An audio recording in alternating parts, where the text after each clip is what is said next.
Una investigación exhaustiva y seria de los asuntos de política pública y gobernanza del país se analizan desde el observatorio. Porque los temas de impacto ya están bajo la lupa y los analizamos desde el observatorio. Saludos amigos y bienvenidos a otro episodio de su programa Desde el Observatorio, programa del Observatorio de Sociedad, Gobernanza y Políticas Públicas de la Pontificia Universidad Católica de Puerto Rico. Como todos los lunes, le habla su servidor, el doctor Hernán Vera, director del observatorio. El día de hoy tendremos un interesante programa basado en un libro que se llama Bad Public Policy o Malas Políticas Públicas, ¿verdad? Siempre hemos tenido, ¿verdad?, la visión de que las políticas públicas son una forma de ayudar a la sociedad a resolver los problemas que les aquejan. Pero ¿qué tal si las políticas públicas se convierten en un mal en sí mismo o si las políticas públicas agravan la situación de vida de la sociedad o de un segmento de esa sociedad? Para trabajar con este tema tendremos al doctor Jaime Vélez, al colega y amigo doctor Jaime Vélez. Saludos, Jaime. Saludos, doctor. Un placer estar aquí con usted y saludos a la audiencia. Igualmente, Jaime. Jaime es nacido en Utuado, es hijo adoptivo de Adjuntas, así que me entero de eso, Jaime. Yo siempre creía que era de Adjuntas. Tiene un bachillerato y maestría en Administración Pública de la Pontificia Universidad Católica, así que ahí nos honra haber sido su profesor en ambos niveles. Así sí, que yo estoy honrado de haber sido su discípulo por tantos años. Gracias, Jaime. Son como 20 y pico de años ya. Sí, Jaime incluso fue, y con esto no revelamos su edad, ¿verdad? Pero fue mi primer tutor en el curso de Ciencias Políticas y Ciencias Sociales. No vamos así al año, ¿verdad? Ni por nada del mundo. Jaime también tiene un doctorado en Psicología Industrial Organizacional y ostenta el rango de catedrático asociado y facultativo de Administración Pública en el Colegio de Ciencias de la Conducta y Asuntos de la Comunidad.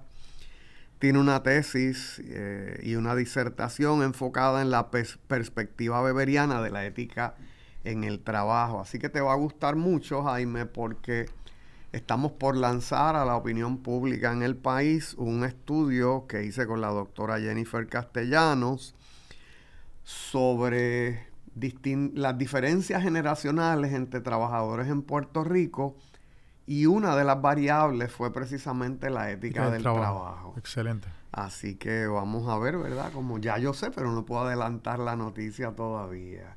Qué bueno. Así que, Jaime, vamos un poco sobre el libro, ¿verdad? Dame esas impresiones generales, quizás primero, de en qué pensaste cuando leíste el libro. Pues, básicamente, ¿verdad? El libro es sumamente interesante debido a que, por lo general, nosotros pensamos que las políticas públicas, cuando básicamente hemos dado estos cursos, ¿verdad? Claro. De análisis de política pública, tanto a nivel de bachillerato como de maestría, pues siempre pues los profesores, ¿verdad?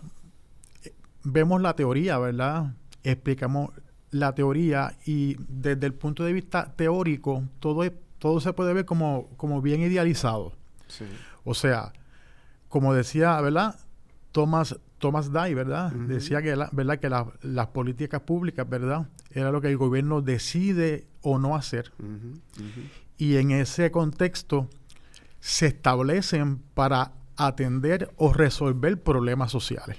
Claro. Así que básicamente eso es un punto de vista positivo e idealista, pero en la realidad, en términos generales, eso tiene una serie de variables, una serie de factores que inciden en la creación de estas políticas públicas, en la oficialización y en el proceso de implementación, que es el área mucho más complicada. Claro. Que es cuando, ¿verdad?, cuando los servidores públicos, ¿verdad?, hacen malabares, ¿verdad?, para interpretar, ¿verdad?, una ley que le aplique a alguna agencia, y como ellos básicamente van a tratar de que esa esa política pública cumpla con los fines por la cual fue creada.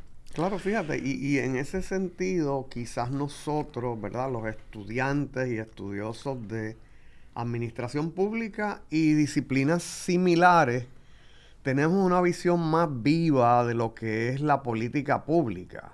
Porque, por ejemplo, otros grupos profesionales, como son los abogados, pues quizás tardan un poco en ver que la política pública no es esa ley que le llega al final. Uh-huh. Que, ¿verdad?, que ellos de alguna u otra manera pues trabajan con su interpretación y con su implementación, sino que la política pública también tiene que ver con ese proceso, ese pulseo y todas esas fuerzas sociales que llevaron a su aprobación, ¿verdad?, y a su implementación, como bien dices. Decía mi profesor vivo todavía y saludable todavía, Saúl Prats Ponce de León. Okay. Saúl Prats decía que la política pública es como una hipótesis de la solución de un problema social.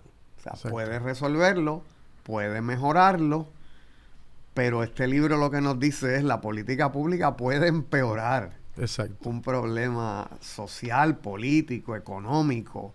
Así que es como la medicina o como los tratamientos médicos, ¿verdad? eso es así. Siempre uno presume una bondad en el proceso, pero muchas cosas pueden salir mal. Sí, y también podemos añadir, ¿verdad?, que las políticas públicas salen de la voluntad, ¿verdad?, o de los anhelos de un sector del electorado, ¿verdad?, a través de los programas de gobierno. Uh-huh. Obviamente hay un ejecutivo que va a ser electo, ¿verdad?, en los procesos democráticos, pero lamentablemente siempre va a haber un sector dentro de la sociedad que no va a estar complacido, porque básicamente dentro de los procesos democráticos tenemos tantos grupos que tienen diferentes creencias. Claro. Y obviamente toda política pública no es completamente imparcial, porque lleva dentro de su visión una perspectiva ideológica, claro, de cómo debe resolverse ese problema en particular. Desde ese punto, pues, podemos hablar y podemos plantear, ¿verdad?, lo que el autor dice, ¿verdad?, sobre el dark side de la política pública. Y ese es el corazón, ¿verdad?, de su libro. Esa es la tesis. La tesis principal. El argumento principal. El argumento principal es, mira, la política pública tiene un lado negro, tiene un lado oscuro. Y ese lado oscuro tiene que ver con diversas cosas, ¿verdad? Tiene que ver con la volatilidad de la política en ocasiones, ¿verdad? Y la volatilidad política él la define, raro, ¿verdad?, como aquellas políticas públicas fallidas, aquellas políticas públicas que no llevan a cabo ¿verdad?, para lo que vinieron. También nos habla de la malicia, cuando las políticas públicas sirven para castigar o excluir grupos. Y ahorita le ponemos un poco de sustancia a eso. Claro. Y la falta de cumplimiento de los actores sociales. Así que un poco resumiendo, ¿verdad?, nos dice, mira, hay un lado negro de las políticas públicas, un lado oscuro, un lado perverso, si quieres sería mejor la palabra. Claro, claro.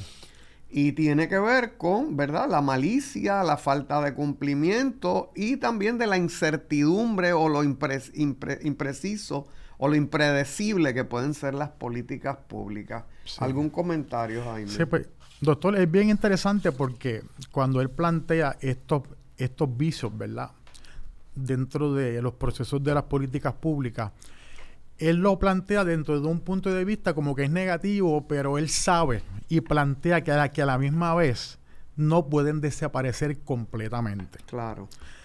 Aquí lo interesante es que básicamente su argumento final es que básicamente nosotros no podemos ser, tenemos que conocer, obviamente, que podemos mitigar los daños de algunas políticas públicas. Claro. Pero no las vamos a poder eliminar. Y él nos hace consciente de esa situación. Es como tratar de llevarle a los legisladores, a a los que implementan la política pública de que, mira, vamos a ser realistas. Hay estos problemas o esta política pública puede tener cierto problema y eso también podría ayudar a que cada vez que se va a asignar presupuesto a un programa social o a un programa de seguridad para con la ciudadanía, poder justificar el presupuesto de una mejor manera, porque no se presenta todo de una manera idealizada, sino que se puede plantear, mira, este proyecto o esta política pública tiene este fin, pero se pueden encontrar con estas situaciones. Y eso pues básicamente le abre la mente, ¿verdad?, a los que implementan política pública para poder tomar en consideración cosas que son imprevistas, pero que están ahí y que pueden ocurrir. Sí. Mira, Jaime, ¿verdad? Poquito volviendo al tema, pues la política pública es esta visión que hace la sociedad, esta evaluación de que existe una situación que hay que mejorar. Un problema. Un problema, ¿verdad? Así que nosotros le llamamos a eso la identificación del problema. Claro. Que hay un llamado a los distintos actores sociales a pronunciarse sobre cómo eso se debe solucionar. Esto en el mundo ideal y como tú y yo lo enseñamos, claro, y otros colegas. Claro, como debe ser. Entonces, ¿verdad? A, B, C, D, pues estos son los problemas y se jerarquizan esos problemas y quizás se jerarquizan las posibles soluciones. Así que vamos a atender este problema y vamos a tirarle con esta posible solución donde ponemos personas, donde ponemos planes, donde ponemos agencias y donde ponemos dinero. Para que los oyentes sepan que es para nosotros ese proceso de política pública, para no hablarnos tú y yo nada más, ¿verdad? Porque claro. Tú y yo hablamos el mismo idioma. Y eso termina en una ley, ¿verdad? Claro. Eso termina en una ley y termina en un presupuesto que se le asigna a una agencia en particular que tiene un agente y tiene unos especialistas para resolver unos problemas. Que estamos diciendo que ese proceso es muy bonito, que debe ayudar a mejorar o a solucionar un problema social, económico o lo que sea en el ámbito, ¿verdad?, gubernamental. Pues a veces ocurre fallas, a veces ocurren cosas imprevisibles y a veces pues simplemente puede empeorar el problema o hay una malicia envuelta en ello. Vamos a mencionar algunas políticas, ¿verdad?, por ejemplo, por el lado de las políticas fallidas. Nosotros, por ejemplo, hablamos, fíjate, cosas que empiezan bonitas y después se complican un poco. En Puerto Rico se comienza el proceso de la reforma de salud.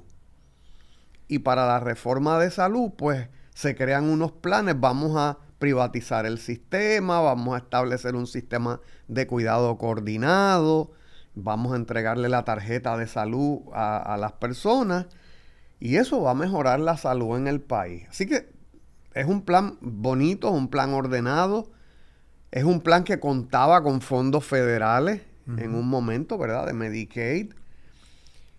Y como a la vez ese plan para solucionar un problema social que es la falta de salud, ¿verdad?, o las necesidades médico-hospitalarias de las personas, tiene un resultado imprevisto. Y ese resultado imprevisto son los altos costos. Tiene muchos. El primero es que muchas personas, si te acuerdas, que no debían estar en la tarjeta de salud, pues de alguna forma adquirieron la tarjeta de salud. Y en un momento recordarás que hubo que dar de baja como a 100,000 personas. Exacto, me acuerdo que no cualificaban. Oye, y el daño que eso causa en la imagen de los oficiales públicos y de los oficiales políticos. Incluso ahora que usted está mencionando eso, doctor, es bien interesante porque cuando yo era recién casado, supuestamente yo cualificaba para esa tarjeta de salud y me la denegaron por un año.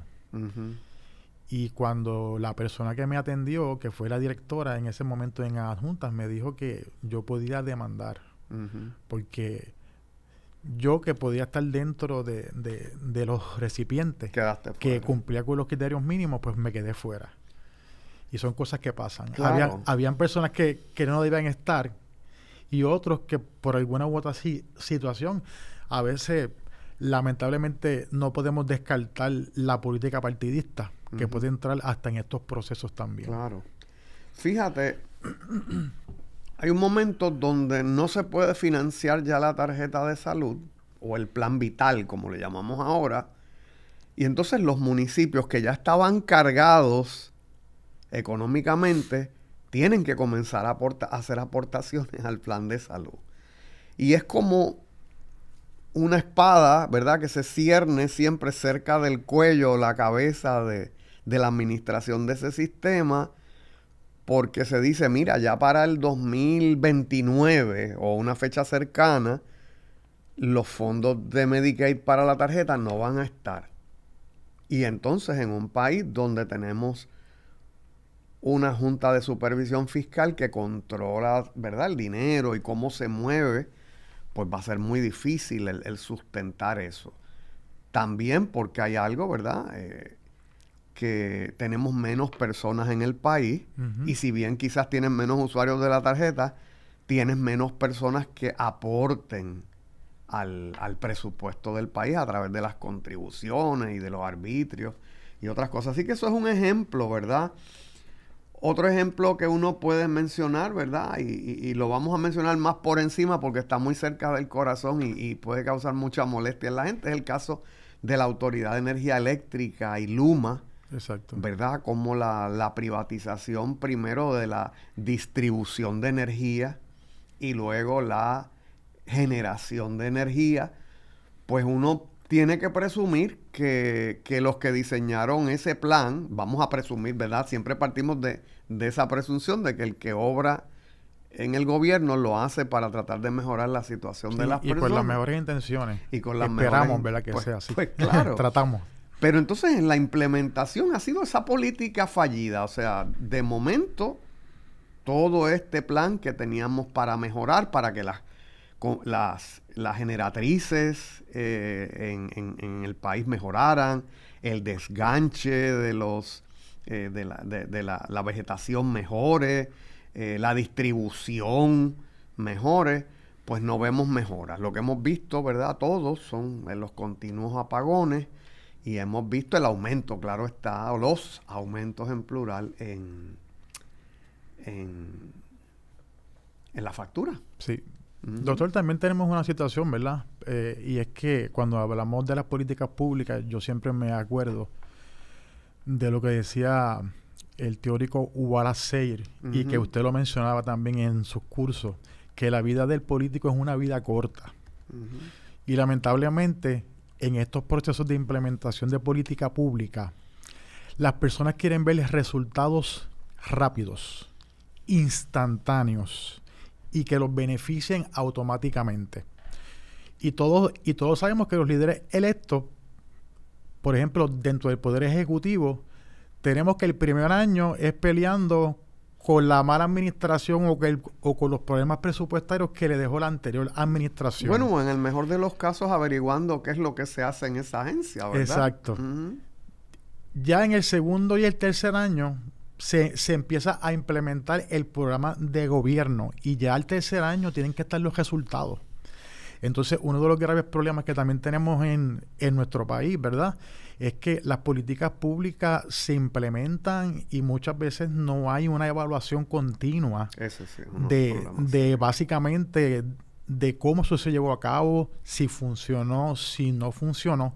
Pero hoy también yo entiendo que nosotros como ciudadanos podemos tener un poquito de culpa en ese contexto, porque el electorado por lo general está acostumbrado a que las decisiones que se tomen de política pública tengan un efecto instantáneo. Pero los políticos no se dan de cuenta, o nosotros nos damos de cuenta también, de que dentro de esas decisiones hay un ambiente que cambia constantemente.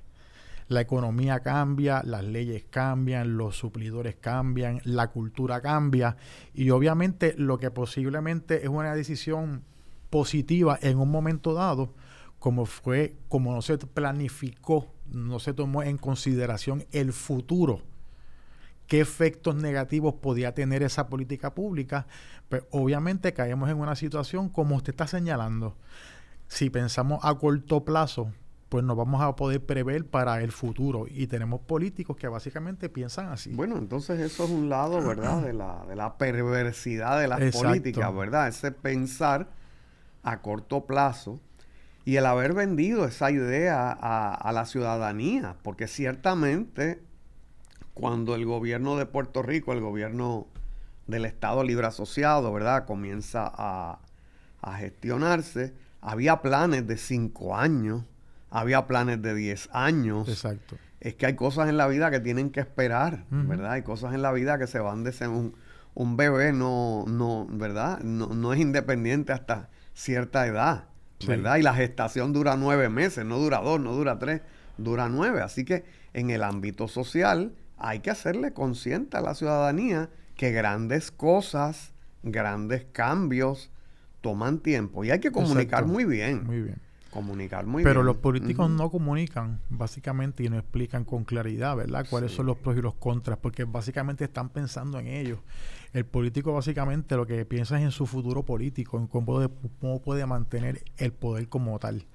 Y ya que usted está señalando, ¿verdad?, de la época dorada de la administración pública, yo personalmente creo, irónicamente, ¿verdad?, Ujú. se supone que las democracias se fortalezcan, ¿verdad?, por la competencia de partidos, ¿verdad?, Ujú. que se oponen unos a otros, ¿verdad?, para lograr cambios. Ujú.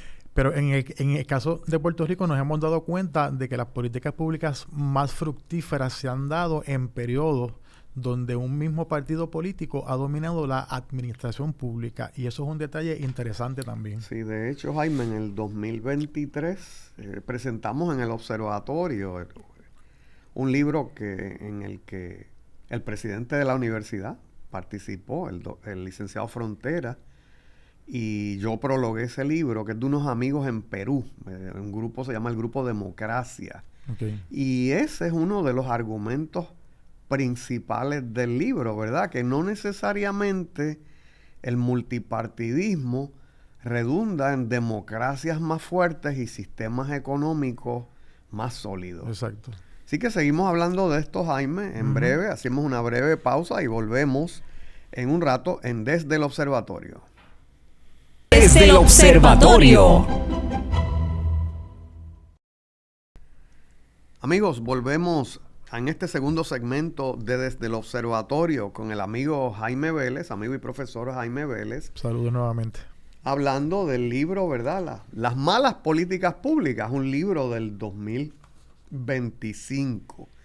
Así que, Jaime, estábamos hablando de lo que los autores llaman la volatilidad de las políticas públicas, que si uno lo va a explicar en puertorriqueño, pues son esas políticas fallidas, estas políticas que esperábamos que mejoraran una condición social, que mejoraran un problema social, pero que terminaron o agravando el problema o generando otro problema. Así que esto, de nuevo, es como la medicina, donde uno pretende restaurar la salud a alguien o mantener la salud de alguien, y ¿verdad? Y cuando trasteas allí ese balance, esa ecología, pues cambias una variable y uno no puede saber qué efectos pueden tener, Claro. ¿verdad?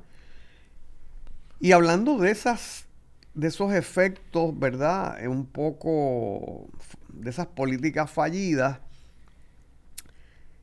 esta semana o la semana pasada más bien sale en el Nuevo Día una portada que decía que el 84% de los daños ocurridos por el huracán María esperan por la reconstrucción.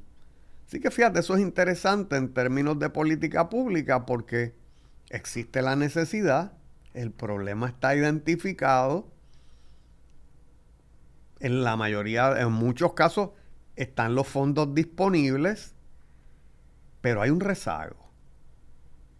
Y entonces, pues, ¿salió mal? ¿O es que las cosas toman tiempo? ¿O ambas? Vamos a dialogar sobre eso, ¿verdad? de verdad que eso es un campo que ni los mismos... yo a veces escucho a los que están dentro de la burocracia federal, ¿verdad? Ujú. Y básicamente es una situación que ellos no saben ni explicar por qué se atrasan tanto, porque son fondos que están asignados, que han sido aprobados, pero obviamente hay una falta de comunicación dentro del sector federal con el sector estatal, que muchas veces estos fondos, pues por alguna u otra razón o porque no se cumplen unos requisitos específicos, pues se siguen estancando y se siguen estancando. Y hay gente que básicamente están esperando una serie de beneficios que necesitan, ¿verdad?, para arreglar sus casas, y esto viene desde la época de María y posible hasta de antes. Claro, fíjate que eso me recuerda, yo no sé si tú eras mi estudiante de maestría, o fue antes o fue después, cuando el Congreso de los Estados Unidos sacó el informe o el reporte de Katrina, de cómo se manejó Katrina, la sí. situación de Katrina. Y aquello era un volumen como de 1000 y pico de páginas. O sea, y una serie de indicaciones. Así que se parece mucho. O sea, no es porque sea Puerto Rico. Sí, sí. ¿Verdad? En la situación de Katrina, pues, muchas críticas a FEMA, muchas críticas de burocratización del proceso, mucha crítica de duplicidad de procesos, de problemas jurisdiccionales, de a dónde llega el gobierno estatal, el gobierno del condado, el gobierno federal, y esas peleas en esas peleas jurisdiccionales, pues se tarda muchísimo, ¿verdad?, en recuperar el país. También tenemos el problema que muchas veces para que estos fondos se puedan desembolsar de una manera correcta, a veces hay desconocimiento de cómo cumplir con unos criterios federales. Entonces muchas agencias gubernamentales tienden a contratar personas aparte para que entonces traten de cumplir con los criterios que exigen los parámetros federales, pero eso es otro proceso que atrasa también. Claro, fíjate, y entonces a eso le añadimos que mucho de ese financiamiento que se aprueba requiere un pareo de fondos. Exacto. Así que el municipio va a arreglar esta carretera o este centro comunal, y entonces pues tiene que conseguir la mitad de los fondos.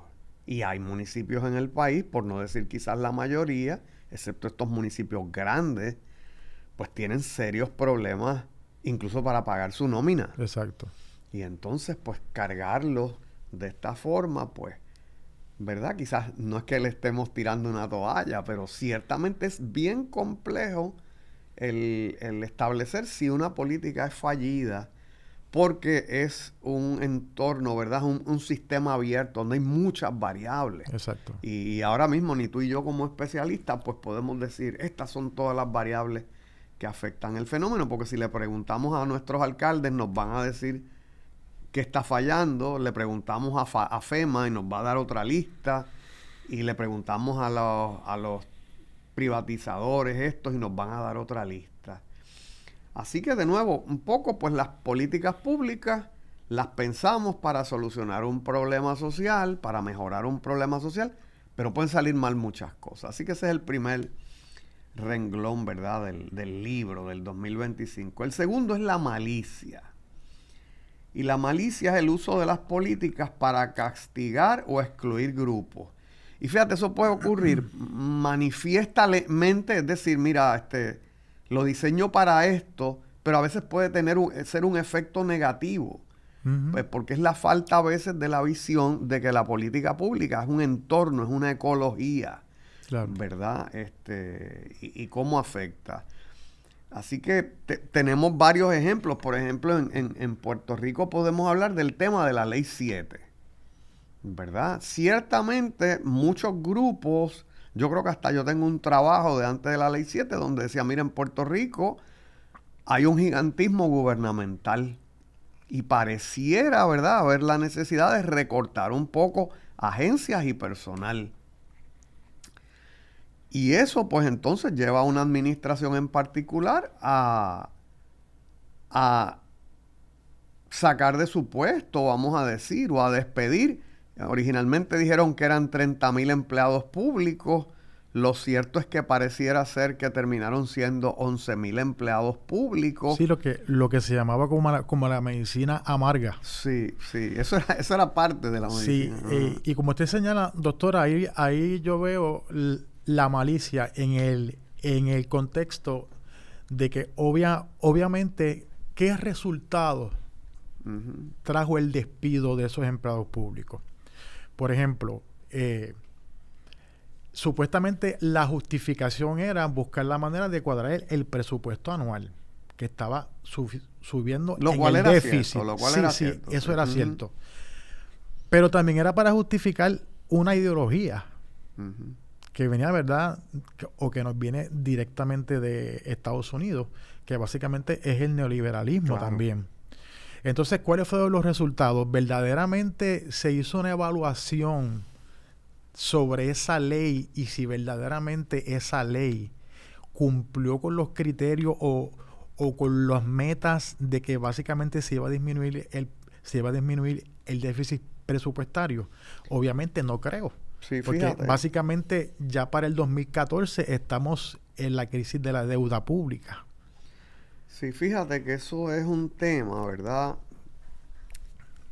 Pues ideológico en su base, ¿verdad? Porque hay gente que por formación, y yo creo que tú y yo somos de eso, porque por formación si estudiamos gobierno, estudiamos administración pública, pues creemos en el gobierno. Claro.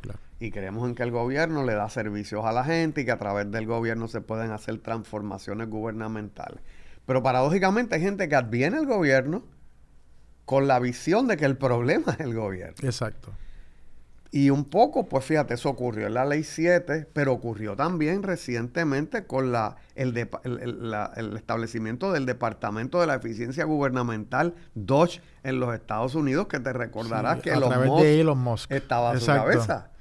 Y fue un proceso... Y ahora no se están hablando, están en problemas, sí, pero fue un proceso similar. O sea, es esta idea de que hay gente de más, es esta idea de que el gobierno es este dinosaurio que causa la mayor parte de los problemas sociales y que hay que podar ese dinosaurio, ¿verdad? O esa burocracia para mejorarlo.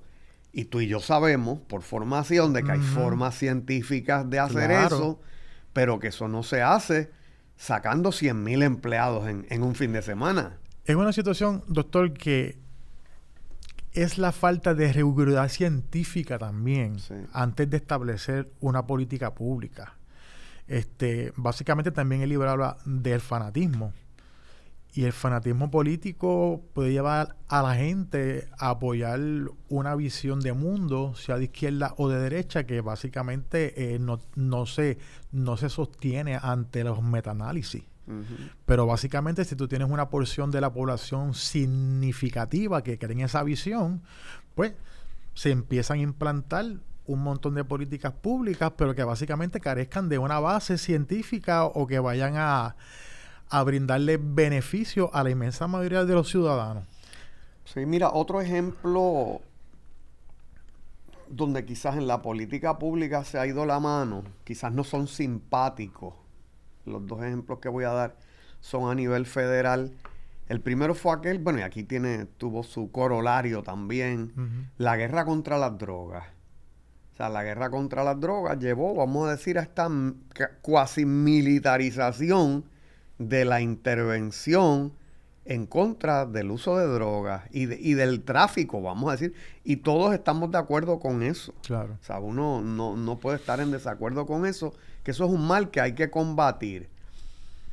Pero la sociología, el trabajo social, la psicología, quizás hasta la economía nos decía, mira, hay una forma de estudiar eso y de implantar unas soluciones.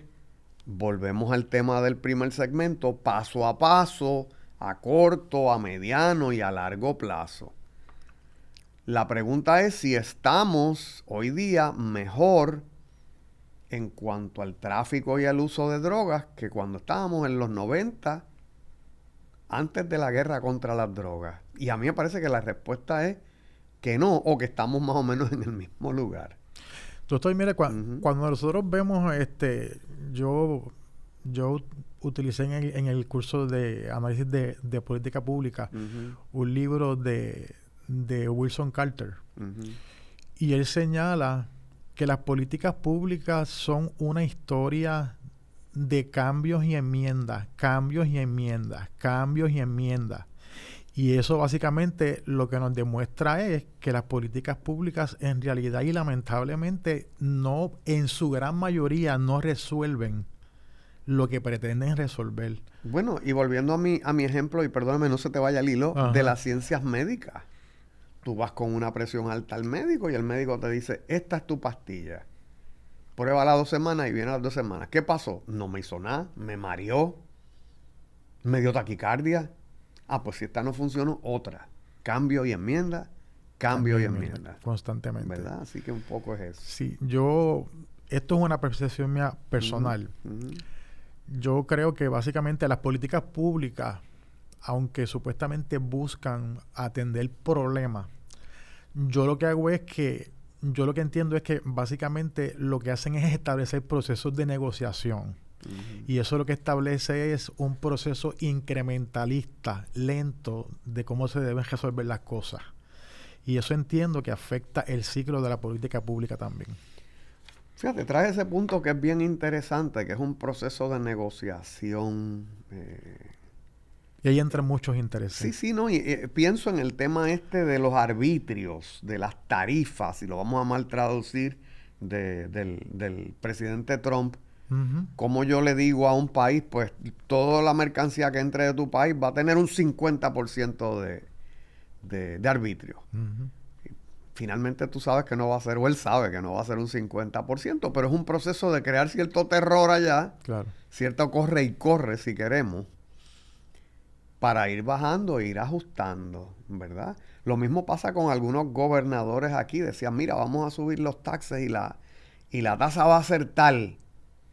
Pues mira, entonces fue bajando la tasa y se fue bajando hasta que quedó un poco más alta de lo que está, pero no hubo tanta gritería, ¿verdad? Tanta presión social, porque lo que se esperaba era más fuerte. Sí. Lo que se esperaba era más fuerte. Fíjate, hablando de la maldad administrativa, hay un libro que originalmente es del 96, de Adams y Balfour, que se llama The Administrative Evil. Yo lo mencioné por encima, creo que cuando te di clase, y hablaba del holocausto nazi, y cómo el holocausto nazi era algo que estaba programado, o sea, las actividades eran, si quieres, y discúlpenme oyentes, racionales. O sea, estas son las etapas que va a llevar el proceso, ¿verdad? Y vamos a seguir estos caminos y estas personas van a estar a cargo. Estaba como bien diseñado, sí. para mal, pero estaba bien diseñado. Y terriblemente eficiente. Sí. Dentro de la maldad creativa, exacto, ¿verdad? Exacto. De esta gente.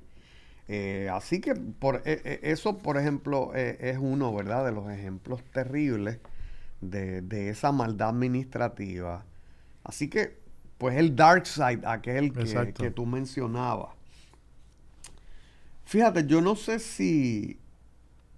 Ahora, doctor, también yo quería señalarle también que ahora esto del dark side está hasta más expuesto, porque ya no tenemos el centro dentro de la mayoría de las administraciones públicas.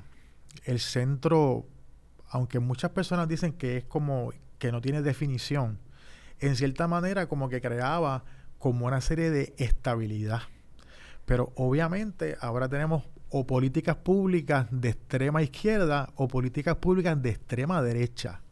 Y ese dark side como que está como mucho más obvio. Ya ni siquiera los gobernantes se preocupan de cómo expresar las cosas. Sí. Porque tienen unas visiones radicales de las políticas públicas. Tienes un punto bien interesante. Vuelvo al libro, ¿verdad? El editor es el compañero y amigo Aldo Lorenzi de Perú, un abogado peruano.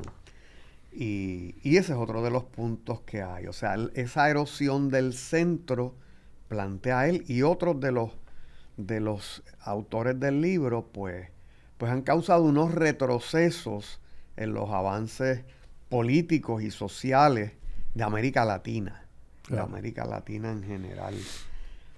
Pienso también, fíjate, Jaime, quizás, yo no sé si ponerlo como maldad o ponerlo como efectos no esperados.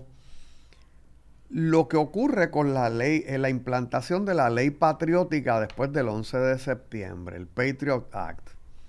Ciertamente hay que combatir el terrorismo, ciertamente hay que hacer seguros los espacios aéreos, pero lo cierto es que en Estados Unidos ha habido como una burocratización y estatización de este aspecto de la seguridad. Uh-huh. Y eso yo lo puedo entender desde el lado gubernamental. Ha tenido unos efectos, sin embargo, en las libertades que tenemos los viajeros. Exacto. Y hasta el servicio. No hablemos de las libertades, que es terrible el tener que negociar las libertades, pero si el fin, fíjate cómo el ciudadano piensa, si el fin es más grande, pues quizás estoy dispuesto a cederlo hasta ciertos puntos. Pero ¿qué tiene que ver con eso, con que ya no te den comida, vamos a lo pedestre, en los aviones? Exacto. ¿Verdad? ¿Qué tiene que ver eso con que tengas un mal servicio, te cancelen los vuelos, ¿verdad? Y que haya un mal servicio en general. Cosas que tiendes a notar quizás más en las líneas norteamericanas que en las líneas de otras partes del mundo. Sí.